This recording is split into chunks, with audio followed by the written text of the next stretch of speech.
Il est midi, vous êtes le mardi 16 septembre, je suis en train de passer un partiel, vous penserez à moi, mais on est surtout en train de passer l'Europe au crible. Bonsoir à toutes et tous, merci de nous écouter et bienvenue dans ce nouvel épisode de l'Europe au crible. Je suis Isaac, je ne suis pas accompagné de Mathias cette fois, qui prend un peu de repos, hein. Il est extrêmement fatigué, bon courage à lui. Mais nous, on est là pour vous résumer le meilleur du football européen en moins d'une heure. Et on va commencer par la Bundesliga, sur les chapeaux de roue. Un championnat qui a réservé quelques surprises, hein. On va pas se le cacher.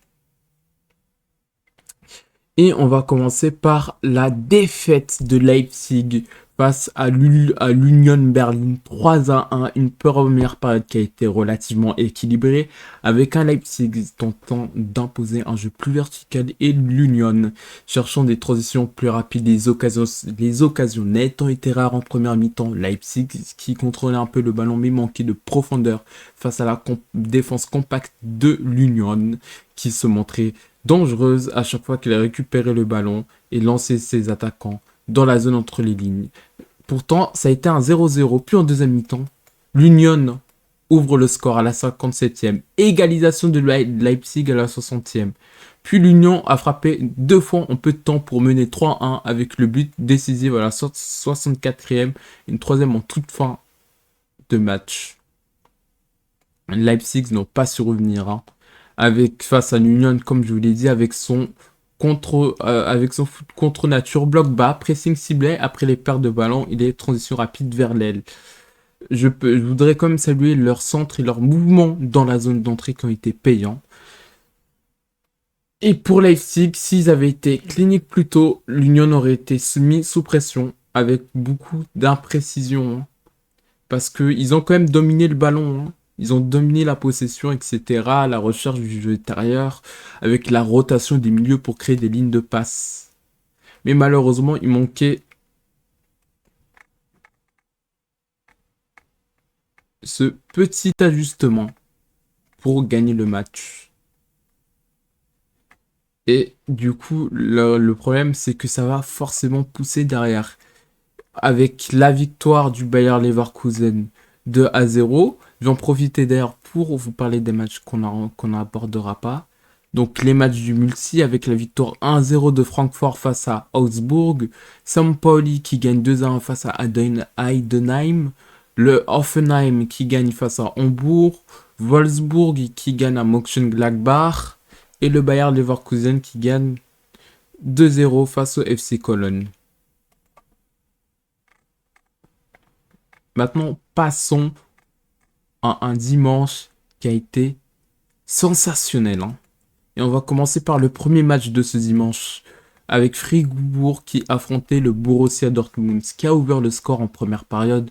Un but inscrit avant la pause par Ben Senbaini, qui sera à la CAN, je crois.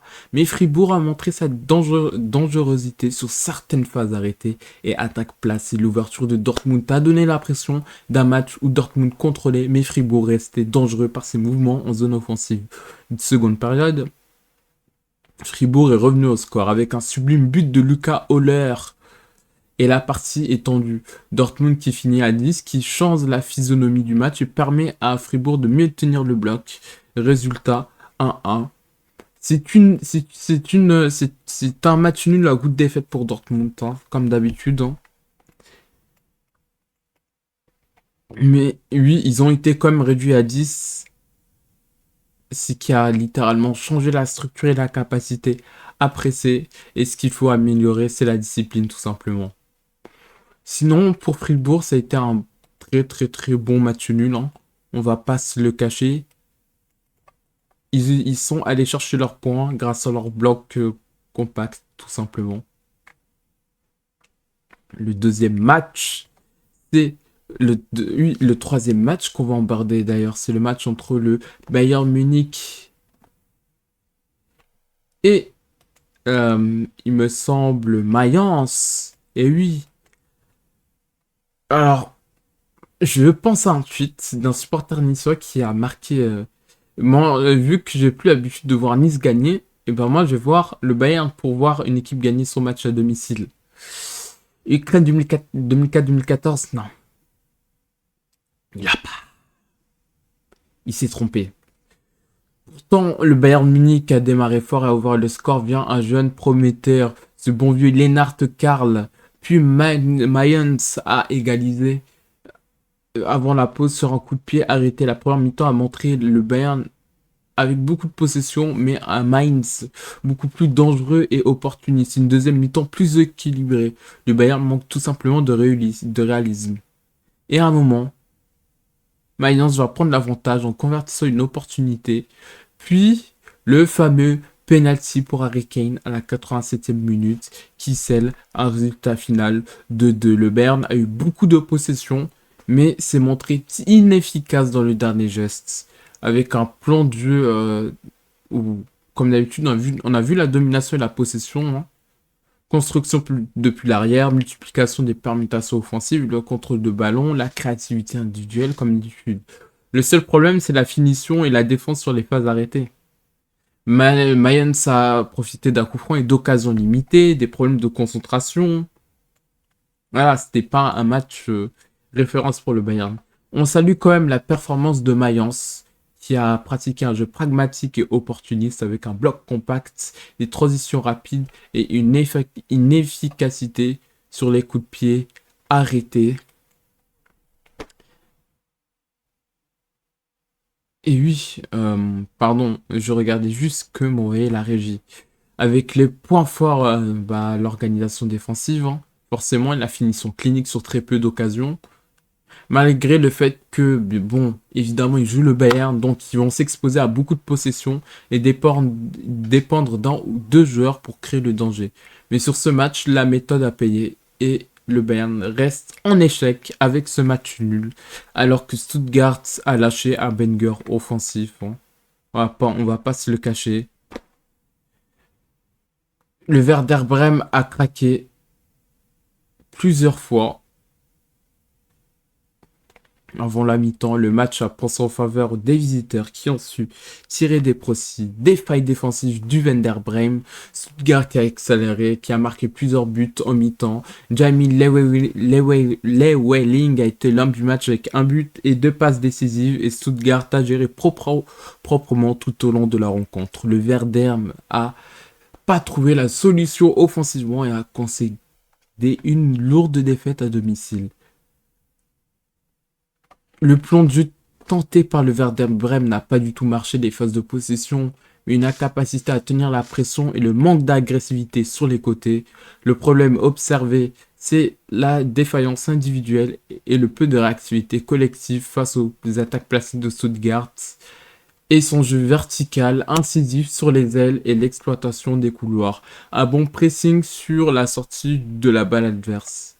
Le point faible, tout simplement, je dirais, pas aucun point faible en fait. Ils ont tous été là. Les Welling décisives, une cohésion collective, une supériorité dans les duels.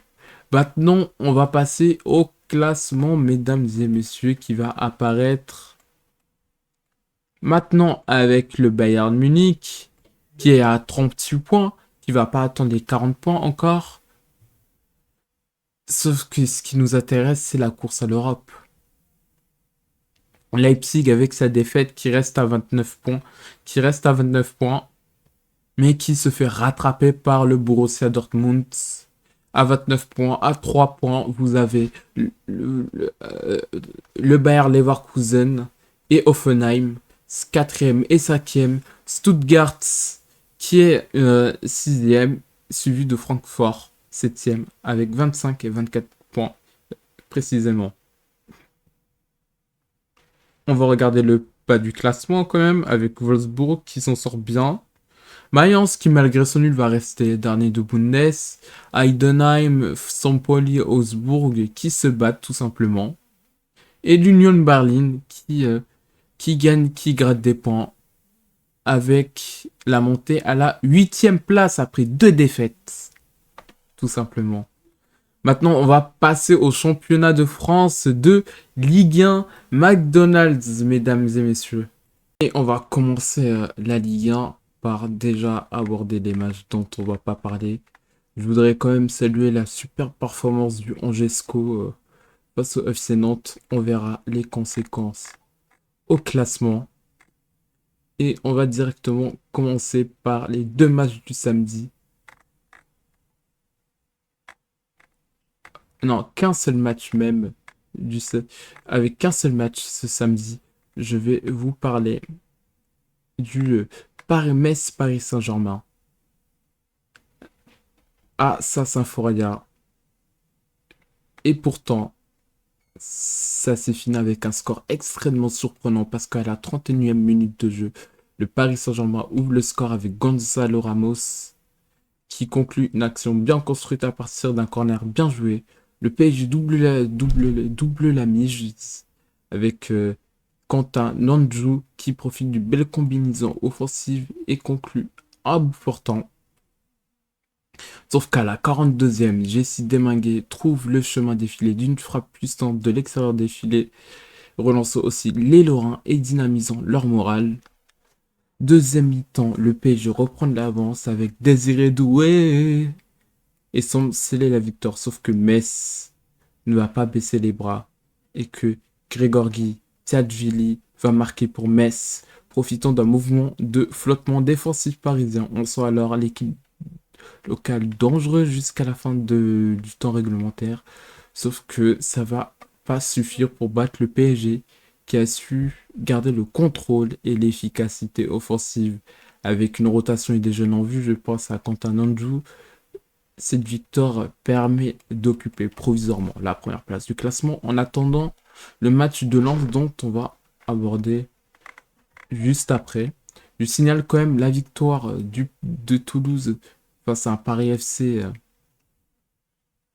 en danger. 3-0, ça commence à faire beaucoup. Ensuite, dans les matchs dont nous allons pas aborder, la courte victoire de Lyon face au Havre, le match nul de Strasbourg face à Lorient. On va directement se téléporter au multiplex. On va commencer par le match de Lens avec ce bon vieux Mathias qui va vous expliquer ce qui s'est passé durant ce match. Bien le bonjour tout le monde, j'espère que vous allez bien. Je suis pas avec Isaac pour cette Europe au crible parce que je suis un peu malade à vrai dire.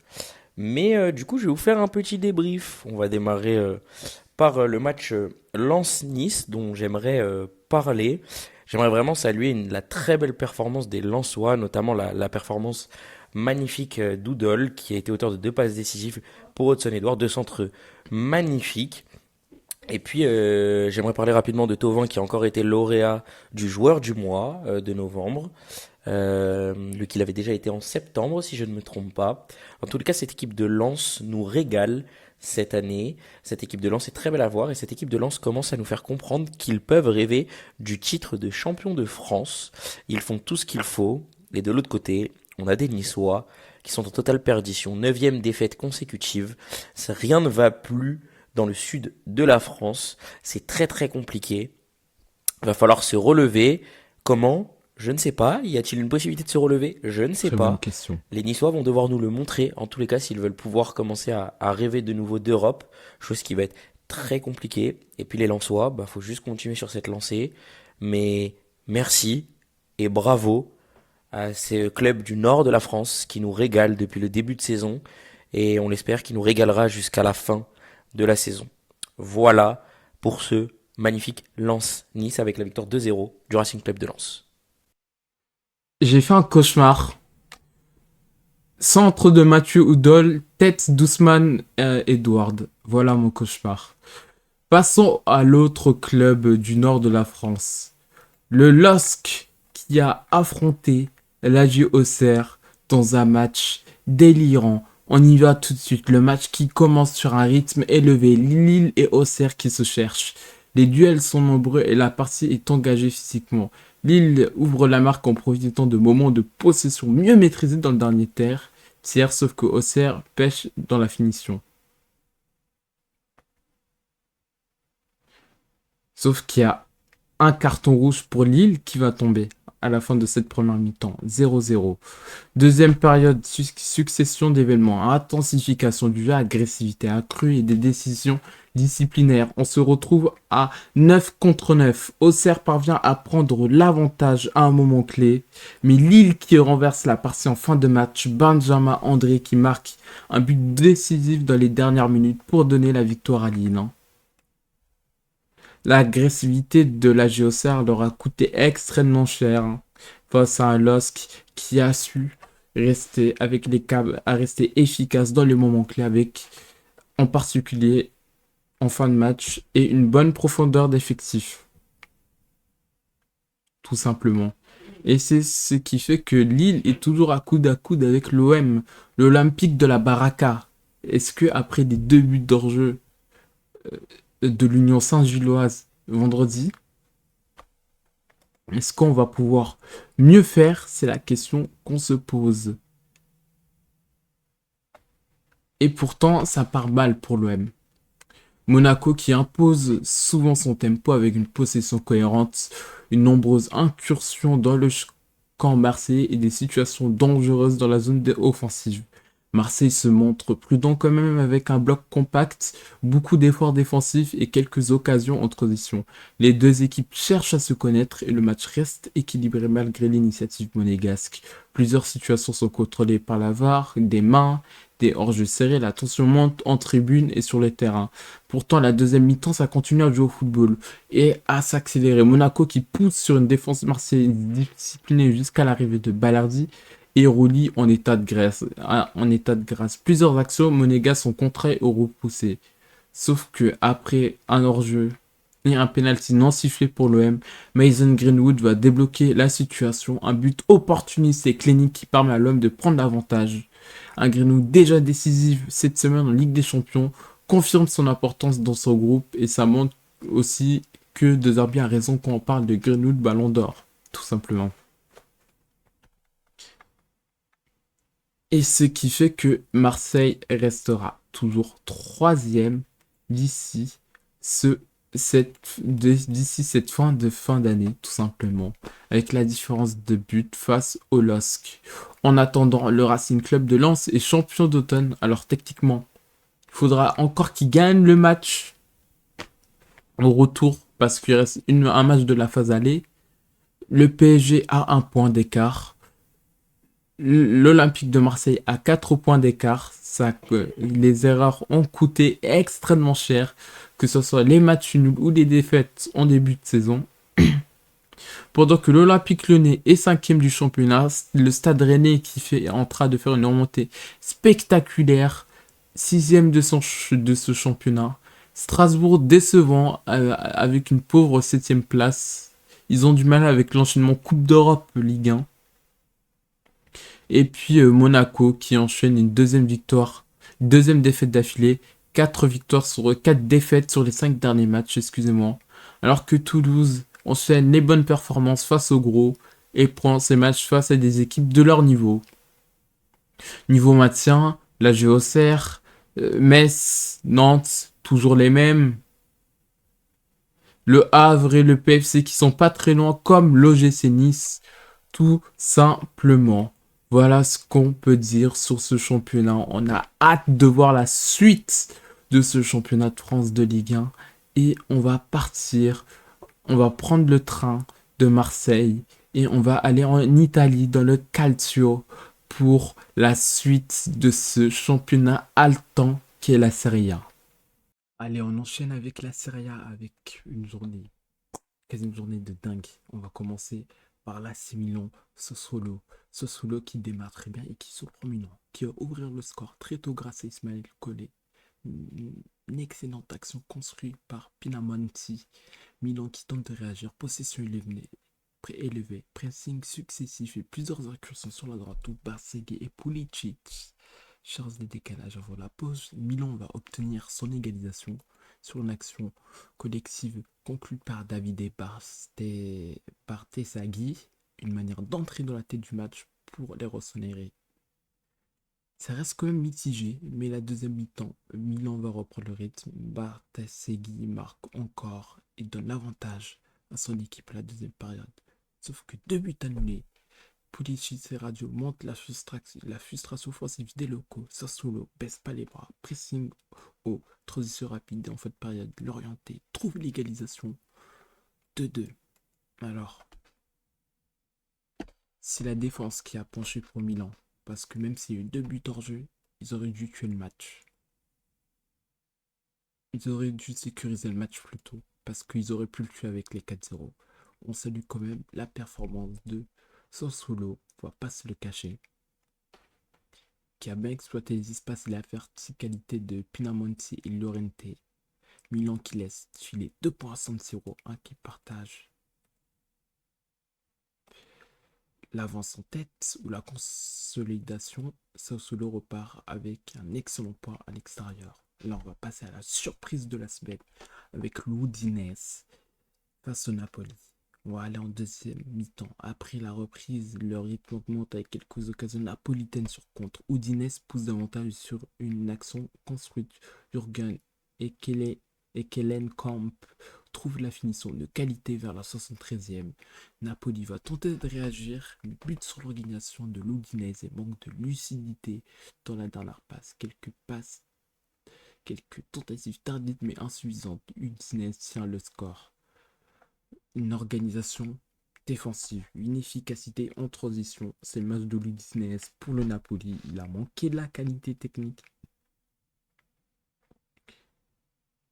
notamment quand les espaces se referment totalement. Un problème d'adaptation face au Pogba, comme à l'Olympique de Marseille. Match perdu qui coûte cher car Napoli avait une opportunité de monter en tête. Il faudra travailler sur la variété d'attaque face au bloc bas. En tout cas, bravo à l'Udinese pour ce match parfait. Ils ont fait le superbe coup, tout simplement. On va passer au match face au Genoa et à l'Inter Milan. Avec un Inter qui frappe très fort dès l'entame. Yann Bissek qui ouvre le score très tôt à la 6e minute sur une phrase où Genoa subit la pression. Plus tard, Lautaro Martinez ajoute tout simplement un deuxième but à la 38e sur une action personnelle. Une percée typique de l'Argentin. Le Genoa est en grande difficulté, réduit à contrôler les dégâts, mais tente de réagir en jeu davantage sur les centres et les contre-attaques. Le Genoa revient avec plus d'attention à faux offensive et trouve un but. Celui de ce bon vieux Vitinha. Oui, Vitinha, vous avez bien entendu, mesdames, messieurs, qui relance la partie et la rend plus tendue. L'Inter va gérer ensuite le match, conserver la possession quand il le faut et repousser les vagues génoises. Un accident extérieur interrompt brièvement le match, mais l'Inter tient bon et s'impose à Inter comme d'habitude, capacité à débuter fort, solidarité et solidarité collective, une fragilité potentielle, encaisser un but de retour, c'est pas ouf. On tient quand même à saluer la petite perle du Genoa, la réactivité, la défense vulnérable en début de match et le mental aussi de revenir. Là, on va passer à l'Asto Arambo, on va passer aux terroristes de la Juventus de Turin. On va directement aller en seconde mi-temps, une partie qui reste équilibrée jusqu'à l'entrée défensive de ce bon vieux Juan Cabal qui entre et qui marque sur la tête sur un centre de Kenan Yildiz. Après Bologna est réduit à 10 suite à une expulsion. La Juve gère ensuite la fin de match et tient le résultat. Comme d'habitude, la Juventus, solidité défensive, tactique, dynamique, alors que Bologne, l'offensive est prometteuse, mais manque d'intensité et des problèmes de défensive, tout simplement. Et pour terminer, on va voir le match de la Roma face à Com qui s'est terminé, que je regardais.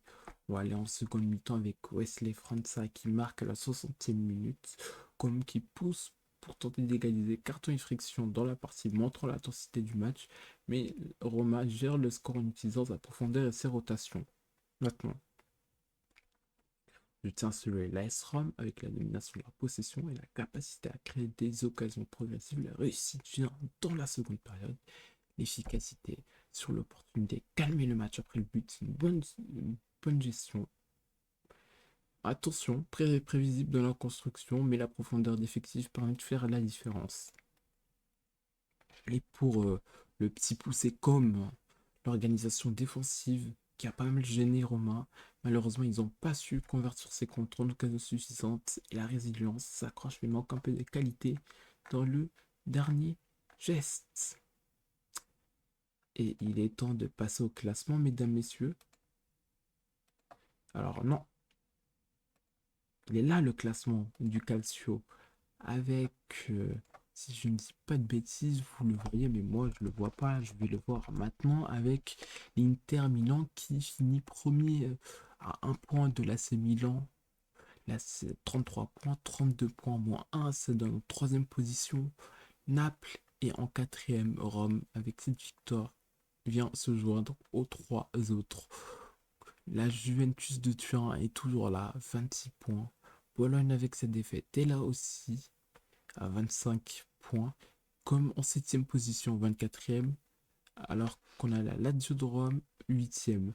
On va vous dévoiler les autres matchs dont on ne vous a pas détaillé, c'est-à-dire le 1-0 de Lecce face à Pise, le Torino qui s'impose à Cremonese, victoire 1-0 de la Roma, de la Lazio face à Parme, l'Atalanta qui marque 2-1 face à Cagliari, la Fio qui finit dernier comme d'habitude et qui se bat et qui se fait battre par l'Hellas Vérone 2-1. Maintenant, on va remonter et on va passer en Espagne avec la Liga. Allez, on continue avec la Liga. Euh, on va commencer par le match de l'Atlético Madrid face à Valencia. Juste avant, je vais laisser Matt parler de son club de cœur, l'Atlético Bilbao. J'ai peur de ce qu'il va dire, honnêtement. J'ai vraiment peur. C'est de nouveau moi, cette fois-ci, pour vous parler du match qui a opposé le Celta Vigo et l'Athletic Bilbao. On va parler de mes Basques. Je vais pas être très long. Autant les dernières semaines, ils m'ont fait kiffer, autant je sentais qu'il y avait un renouveau. Autant ce week-end, ils ont été tout simplement nuls, mauvais. Voilà, j'ai pas grand-chose à en tirer, si ce n'est la très belle performance à l'inverse du Celta Vigo, qui après avoir joué des mauvais tours au Real Madrid la semaine dernière, si je ne me trompe pas, a décidé d'en jouer un à l'Athletic Bilbao. Alors, on sait que se déplacer à Vigo, c'est jamais facile, mais en tous les cas, voilà, les Basques n'ont pas été suffisamment bons, n'ont pas su répondre présent dans cette adversité, ce match-là. Voilà, un match à oublier. Il faut passer à la suite. Et on espère que les Basques vont vraiment arrêter de faire l'élastique avec leur forme du moment et qu'ils vont enchaîner les victoires. Voilà pour ce match espagnol. Allez, on va enchaîner. Merci Mathias, qu'on retrouvera pour l'Angleterre pour son analyse du match de Liverpool. Allez, j'en peux plus. Atlético Madrid Valencia. Première mi-temps. Kokit qui transforme un ballon repris au second poteau après un corner. 1-0. C'est le but typique Simeone, direct sur les zones de boxe. Valence qui tente de répondre par des contre-attaques rapides mais manque de précision dans la dernière passe au Black, peu sollicité mais vigilant. 73e, Lucas Beltran qui égalise pour Valence, une frappe de loin qui surprend la défense Jorge Blanca. Valence qui montre qu'il peut punir quand on laisse de l'espace. Sauf qu'il y a Antoine Griezmann qui rentre, 74e, action offensive, but décisif, victoire de 1. Performance courageuse de Valence, mais l'Atlético a fait de l'Atlético quanto leader. Barcelone, deuxième mi-temps, 70e, Rafinha qui débloque la situation sur l'action de transition conclue par une superbe frappe en dehors de la surface, servi par Pedri, 1-0. Le rythme de Barcelone monte ensuite, puis Rafinha qui récidive à la 86e, qui scelle la victoire 2-0 après une table de combinaison entre les attaquants. Une domination de la possession, mais encore une fois du pragmatisme. Ils ont su être patients, notamment grâce à leur haut niveau collectif. Le fait que le but soit venu d'une transition rapide montre la polyvalence. On salue quand même l'organisation et la salutation technique et disciplinaire de Osasuna. À la baisse, Real Madrid. Sachant que Villarreal n'a pas joué. Alors, Mbappé qui marque dès la première mi-temps. 21 minutes, grâce à une contre-attaque alimentée par Bellingham. Deuxième mi-temps, égalisation de Carlos Vicente, but confirmé après la VAR, 68e. Sauf que Rodrigo va venir sauver le Real Madrid encore une fois. Le Real a réclamé un penalty sur Vinicius. Comme d'habitude, l'arbitre n'a pas donné suite, ce qui a provoqué un gros mécontentement. Alors oui, c'est pas un gros match, mais il fallait le gagner avec l'attaque tranchante Mbappé-Bellingham. Une résilience à un timing. Ils n'ont pas été parfaits défensivement, alors qu'à la baisse, on réalisait une performance vraiment courageuse. Maintenant, le classement, mesdames, messieurs, avec, si je ne dis pas de bêtises, le Barça qui est premier à 43 points, le Real Madrid 39 points, 35 points pour Villarreal avec un max de retard, donc il peut être à 1 point. L'Atlético qui est quatrième, qui enchaîne, non, qui renoue avec la victoire. L'Espagnol Barcelone qui lâche un super match face à Retafe, 5e, 1-0. On va d'abord parler des matchs de Liga si vous voulez. Avec, il me semble, une défaite de la Sociedad face à Gérone, une victoire de Mallorca face à Elche, 4-0 pour Séville face à Oviedo aussi. Ce qui donne au classement du côté du bas Levante pour dernier face à Oviedo, 10e. Après, ça commence à se battre pour le match entre la Sociedad Osasuna, Valence, Gérone.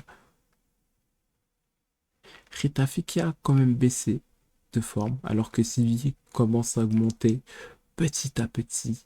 Maintenant, on va passer à l'Angleterre pour terminer cette Europe au crime très court. Et on termine par la première ligue. Alors, on va commencer par le premier match entre Chelsea et Everton. Le 2-0, très tranquillement. Cole Palmer qui ouvre le score d'une belle finition entre les jambes du gardien. Malo Gusto qui double la mise juste avant la pause. Puis Chelsea qui gère le score. Everton qui tente de revenir sans succès. Très solide en première période. Domination territoriale et efficacité dans les deux surfaces. Palmer, de retour de blessure, apporte créativité, finition et la défense sans son trop de frayeur. Cette victoire ramène Chelsea dans le top 4 après une période plus difficile. Malgré une bonne volonté, Everton manque de précision offensive et subit une première période décisive. Leurs options offensives n'ont pas réussi à transformer les occasions en buts. Maintenant, je vous laisse avec la dernière apparition de Mathias sur Liverpool-Brighton. C'est à toi. Me revoilà, une dernière fois, cette fois-ci en Angleterre pour parler de mes chers Reds de Liverpool. En fait, j'ai juste envie de louer un petit peu leur performance ce week-end. Très belle performance collective. Bien évidemment, on notera l'excellente performance d'Hugo Ekitike qui est en très grande forme. 2 matchs de suite en championnat avec un doublé inscrit pour lui.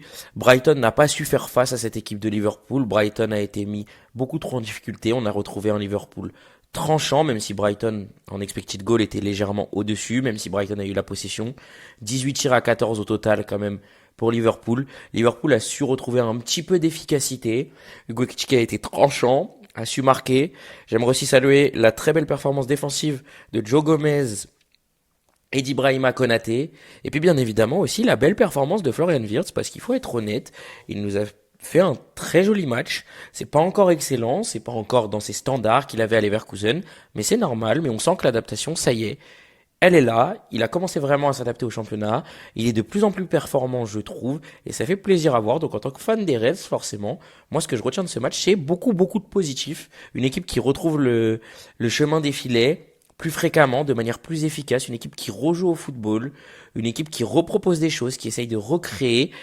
J'ai envie de me dire que la passe compliquée, c'est fini. On a remonté la pente et maintenant on est reparti. Alors attendons de voir. Maintenant, il faut que sur la durée, ça se concrétise avec un réel enchaînement de victoires. Mais déjà la victoire à l'Inter en Ligue des Champions, plus la victoire de ce week-end, malgré le nul du week-end dernier, il y a de belles choses, il y a de belles promesses qu'on pourrait utiliser. Donc voilà, il y a plein de choses qu'on attend de ces Reds et moi j'en attends beaucoup et ça me fait plaisir de les voir jouer comme ça. Sur ce, eh bien, bonne fin de vidéos à tous. Et moi, je vous dis à très bientôt. N'oubliez surtout pas de vous abonner et de liker la vidéo et bien évidemment de partager. Et Isaac, je te redonne la main pour continuer et clôturer ce bel Europe au crible. Merci beaucoup, ma sœur. On se retrouvera demain donc pour le Crunch Time NFL à 18h, 15 heures avancée. twitch.tv/game time. FRA. Enfin, du coup, c'est demain. Enfin, ce sera pour vous tout à l'heure à 18h15. On va enchaîner avec le match entre City et Wolverhampton. 1-0, hein. Voilà, à la mi-temps. Pas vraiment. Saka qui crée le premier but. Sur un corner mal envoyé par les Wolves. Sauf que les Wolves vont égaliser à la 90e et à la 94e.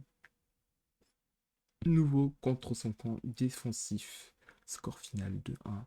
Malgré un contrôle du jeu et des occasions, Arsenal a encore eu du mal à tuer les matchs. Solution à des erreurs adverses pour marquer. Arteta a signalé qu'il voulait plus de rigueur offensive.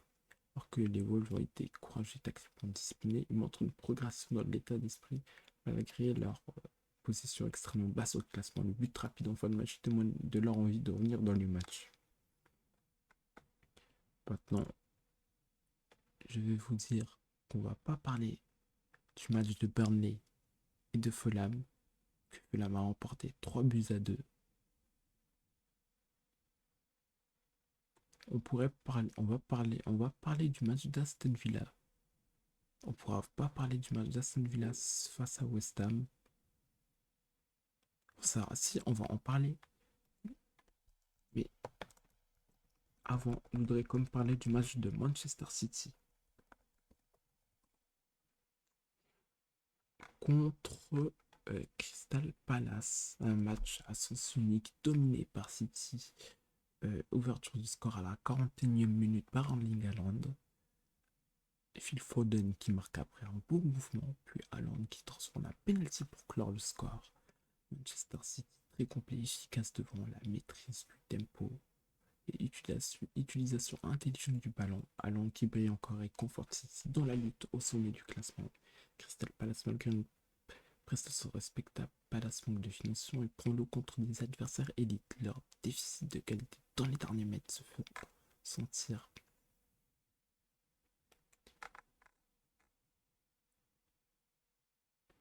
Alors, parlons du West Ham Aston Villa, très important parce que Fernandez marque dès la 28-29e minute.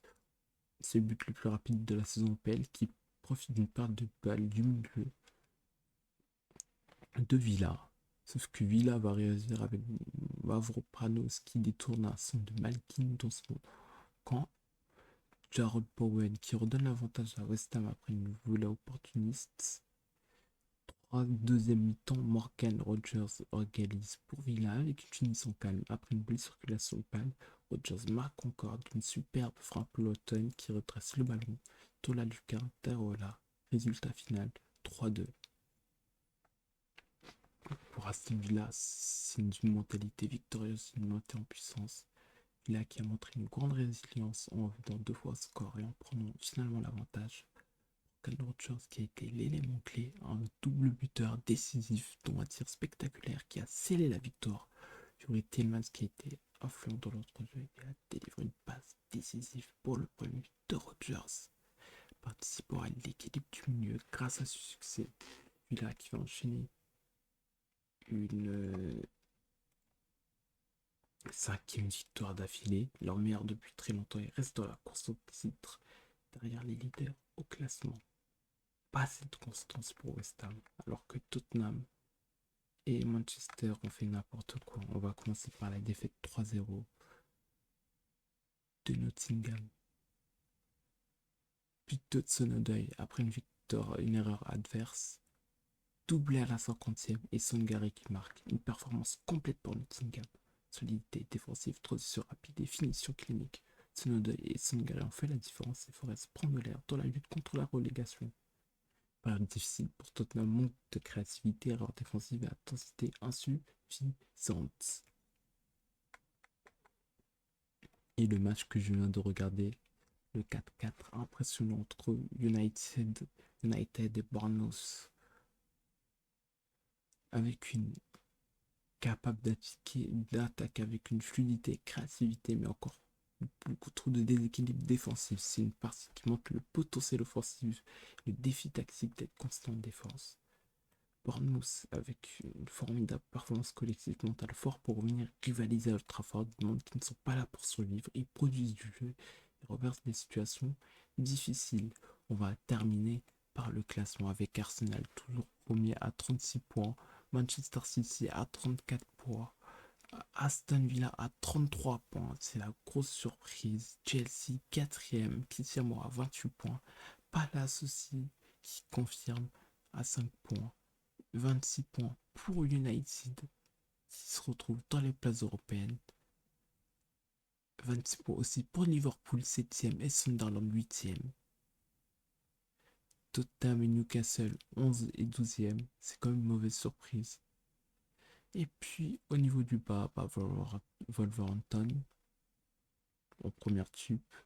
Alors que ça va se battre jusqu'au bout entre Burnley 19ème, West Ham 18ème, Leeds 17ème. Attention à Nottingham qui est pas du tout sorti d'affaire. Voilà, c'est tout pour ce Euroblock Crypt Express. Merci de nous avoir écoutés jusqu'à là. On se retrouve ce soir pour le Crunch Time, mardi pour la NFL, enfin tout à l'heure pour la NFL avec Matt, et jeudi pour la NBA avec Ezu, twitch.tv/GameTimeFR. Et puis n'oubliez pas de vous abonner, de lâcher le pouce et de commenter. C'était Isaac aka Mercurochrome. On a repassé l'Europe au Crypt ensemble. À lundi prochain ou à tout à l'heure sur Twitch. Peace.